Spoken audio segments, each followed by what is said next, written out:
Parts of Canada dealing with wildfire emergencies right now. We're looking at scenes from BC's southern interior. Near Lytton, an out-of-control fire is now up to 17 square kilometers. And in Manitoba, the Matthias-Colomb First Nation evacuated nearly 2,000 community members, leaving for safety because the fire there is about 230 square kilometers in size. And Natalie Collada is back taking a look at all of this for us this morning. Natalie, where do you want to begin? There's an awful lot to be tracking there right now. There is, Heather, but let's start in Manitoba, where officials say the fire itself is about 1 kilometer from Puckatawagan, and that the majority of people, as you mentioned, have been evacuated. Some 2,000 individuals over the weekend. Some were taken by military transport, military airplanes, which had originally struggled to land because of the thick smoke, were able to land yesterday and help with those evacuations. But most people, Heather, have been evacuated by train. Some is picked by pickup trucks as well, capable of driving on the rail tracks in order to get to safety.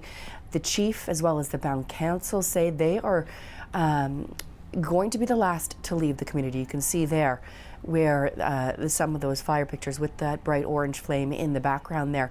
They say they're going to be among the last to leave. They want to make sure that everyone is out, and they are sending evacuees to several places, including some 700 kilometers away to Winnipeg. CBC News had the opportunity to speak with some individuals who were taken to Winnipeg about how they're dealing, how they're coping. Have a listen to what they said.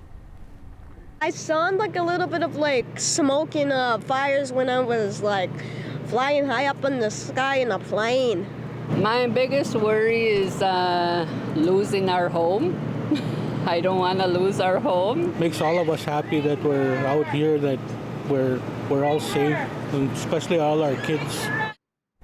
Now, the Red Cross has set up a temporary shelter in Winnipeg at the university there with some 600 cots. That is in case hotels fill up. Meanwhile, fire crews are getting extra support. The Northwest Territories is sending 4 water bombers as well as an observation plane to try and help the situation in Manitoba. So let's come back to the pictures of Lytton, British Columbia. As I was mentioning, that also a community dealing with a fire emergency and still reeling. I mean, devastated last year by a deadly wildfire just 1 year ago, and back now facing danger. What is happening in Lytton? So we know that this out-of-control fire grew yesterday by about 14%, and that was really disheartening.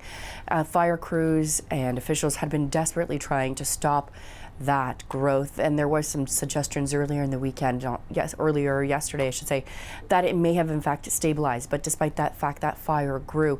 10 structures have been burned to the ground at this time, and this, Heather, is particularly a concern because this is on the west side of the Fraser River. Last year, when the community was completely wiped out by a wildfire, that was on the east side. So the west side has really been a sense of a place of sanctuary and a place of safety for individuals. So to see this burning is very much upsetting to individuals there, as you can imagine. Crews are trying to stop that spread right now.